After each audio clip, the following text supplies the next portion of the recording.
ये तस्वीर आप देख रहे हैं, ये कथावाचक जो थे उसके बाद उनसे नाक रगड़ने को भी कहा गया। एक महिला खड़ी थी, उनके पांव पर सर झुकाकर माफी मांगने को कहा गया, लेकिन एक्शन योगी का सब पर हुआ है। जिन महिला को आप देख रहे थे, जिनके आगे माफी मंगवाई गई, नाक रगड़ने को कहा गया, उन पर भी कार्रवाई हो गई है। कोई भी बख्शा नहीं जा रहा है। ये गिरफ्तारियां पहले हो चुकी हैं, दोनों तरफ आप देख रहे हैं।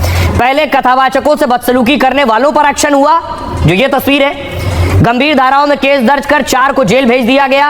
अब कथावाचक से नाक रगड़वाने वाली महिला पर भी एफआईआर हो गई है, जिन्हें आप देख रहे हैं उस तरफ। आयोजक की पत्नी रेणु तिवारी ने छेड़छाड़ का आरोप लगाया था, लेकिन खुद सोशल मीडिया पर ये भड़काऊ जाति वाले बयान देने लगी। तो योगी की पुलिस ने इस मामले में इन पर भी केस दर्ज कर लिया है। घृणा फैलाने, हमले की धमकी और अपमान का केस दर्ज किया गया है। मतलब कथावाचक विवाद में रेणु तिवारी की गिरफ्तारी भी हो सकती है। कथावाचकों के समर्थन में उत्पात करने वालों पर भी कार्रवाई हुई है। उपद्रव के मामले में 20 नामजद और 150 अज्ञात पर केस दर्ज हुआ है। योगी की पुलिस 19 आरोपियों को गिरफ्तार कर जेल भेज चुकी है। उपद्रव करने वालों पर एनएसए लगेगा, उनकी संपत्ति कुर्क की जाएगी। सोशल मीडिया पर अफवाह और भ्रम फैलाने वालों पर भी एक्शन हुआ है। अकेले इटावा से 11 लोग गिरफ्तार हुए हैं और यूपी से कुल 22। दोनों कथावाचकों के खिलाफ भी पुलिस ने केस दर्ज किया। उन पर छेड़खानी और फर्जी आधार कार्ड रखने का आरोप है। पहचान छुपाने और गांव के लोगों को धोखा देने के आरोप भी है। पुलिस कथावाचकों के खिलाफ भी जांच में जुटी हुई है। सुनिए क्या कुछ कह रहे हैं इस मामले में, आखिर सियासतदान क्या कह रहे हैं।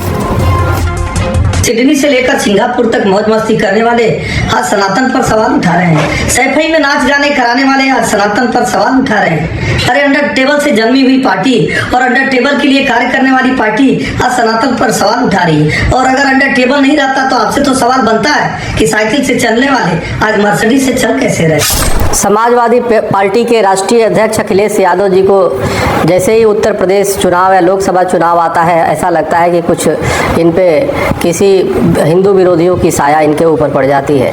आप देखिए अभी ये इटावा वाला मामला भी शांत नहीं हुआ था, तब तक जो है धीरेन्द्र शास्त्री पे टारगेट कर दिया। बागेश्वर सरकार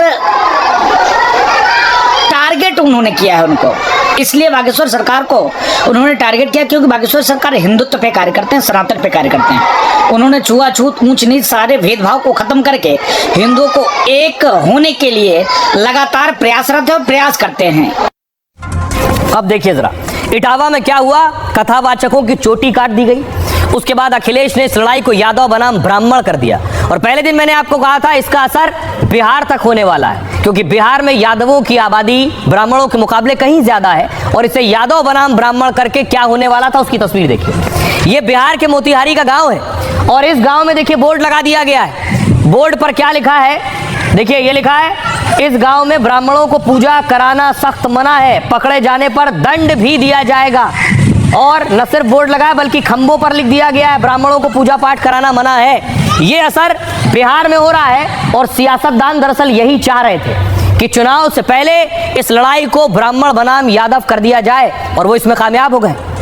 ये बोर्ड देखिए जरा, लिखा हुआ इटावा कथावाचक विवाद का असर और भी राज्यों में दिख रहा है और कई जगह यादव ब्राह्मण में तकरार और खाई बढ़ गई है। बिहार के गांव ने ब्राह्मणों के खिलाफ फरमान जारी कर दिया है। गांव में ब्राह्मणों के पूजा पाठ कराने पर रोक लगा दी गई। बिजली के खंभे और कई बोर्ड्स पर स्लोगन लिख दिया गया है, इस गांव में ब्राह्मणों को पूजा पाठ कराना सख्त मना है और पकड़े जाने पर ब्राह्मण दंड के भी भागी होंगे। मतलब इस गांव में अगर ब्राह्मण पूजा पाठ या कथा कराते हैं तो इटावा के कथावाचकों की तरह बदसलूकी और पिटाई हो सकती है। ऐसे दर्जनों स्लोगन मोतिहारी जिले के टिकुलिया गांव में लिखे हैं। मोतिहारी ये गांव पिछड़ा और अति पिछड़ा वर्ग बहुल है। दावा है ब्राह्मण आबादी इस गांव में पहले ही नहीं रहती है और कथा और पूजा पाठ के लिए आसपास के गांव से ब्राह्मण यहाँ आते हैं, लेकिन बोर्ड लगाए जाने से दूसरे गांव के ब्राह्मणों का आना भी बंद है। हालांकि गांव के लोग कह रहे हैं कि हमारा विरोध कथावाचक के अपमान पर है, वेद और ज्ञान जानने वाले ब्राह्मणों पर कोई बैन या विरोध नहीं है। तो सियासतदान यही चाहते थे और उसमें वो कामयाब हो गए। सुनिए जरा इस गांव के लोग क्या कह रहे हैं। उत्तर प्रदेश के इटावा में जो घटना घटित हुई है उसके बहिष्कार करते हुए हम लोगों ने बोर्ड लिखवाया है।